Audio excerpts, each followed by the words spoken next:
Hi and welcome to the Geek Legion of Doom. This is a comedy movie review and I'll be having a look at the movie Zero Charisma. So when I first saw the trailer of this movie, I just thought it was going to be a kind of comedy movie about tabletop gaming and kind of nerd culture as a whole. And although there is a certain degree of that, this film is far more deep than you may think it is. Now I actually watched a very similar themed film not so long ago called Gamers: The Hands of Fate. And if you've seen my review of that one, I kind of thought if you were a fan of the gaming sort of type of card game that it was really sort of focusing on, then you'd probably get a bit more out of it than you would if you're not. However, this film I think is actually a far cut above that movie. There's actually far more going on here, and there's actually probably a very deep psychological character study more than anything else. That's not to say it isn't funny. There's actually some fantastic humour in this movie, and it is pretty damn funny, although it's a very dark comedy. The movie actually focuses on a character called Scott, who is this very sort of lonely, obsessive guy, bit of a man-child, and he's been regularly playing this kind of tabletop role-playing game for the last sort of 3 years with his kind of small group of friends. And he's the sort of the game's master, and ultimately he has a very sort of like iron fist control over his friends and the game, and basically trying to run everyone's lives. A new player into the kind of mix, and he's just much more of a kind of hipster type, bit more of a kind of trendy guy, still kind of interested in the kind of the gaming, but doesn't take it too seriously. And there's a lot more sort of popular. He's got a pretty girlfriend, he's got a successful job, etc. And Scott ultimately becomes sort of very jealous, and his sort of friends ultimately sort of start to become more friendly with Miles, who's this other character, and he feels like he's kind of losing control over this little life that he's made for himself. Coupled with that, you've got problems at work, you've got problems with his family life. He lives with his grandmother, and his mother has turned up and has decided that she's going to sort of almost sort of try and take over his little sort of personal life at home.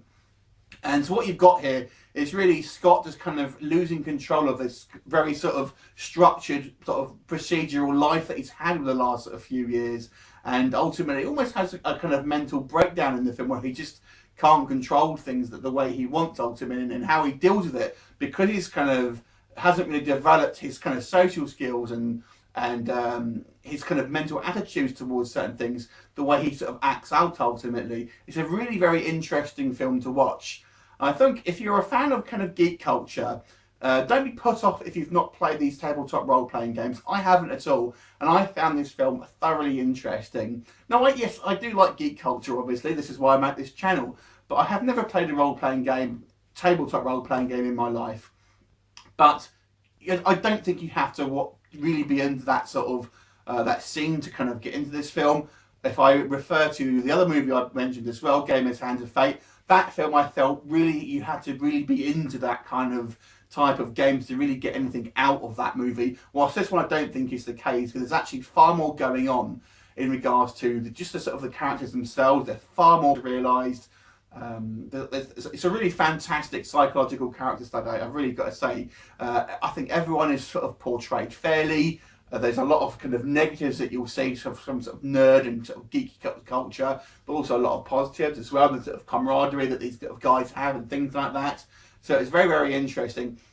I still don't think it's kind of quite got the crossover appeal for maybe all of mainstream appeal. I think you have to be at least interested in geek culture, but you don't certainly have to be into particularly this sort of style of role-playing games to get into it. I thought the performances were fantastic.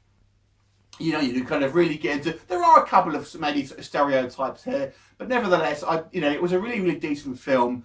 Far better than I thought it was going to be. So I have to say, I'm going to give this one quite a high mark. I really, really enjoyed it, and I can stress, if you're kind of interested in kind of films maybe like Leaving Las Vegas and things like that, that's kind of what I would compare it to almost, but with a kind of geeky edge. So go check it out. I'm going to give this one an 8.5 out of 10. I really, really enjoyed it. It's an incredibly well-made film, and it's thumbs up for me. 8.5. Have you seen it? What are your views on it? Leave me a comment. I look forward to seeing you next time. Bye for now.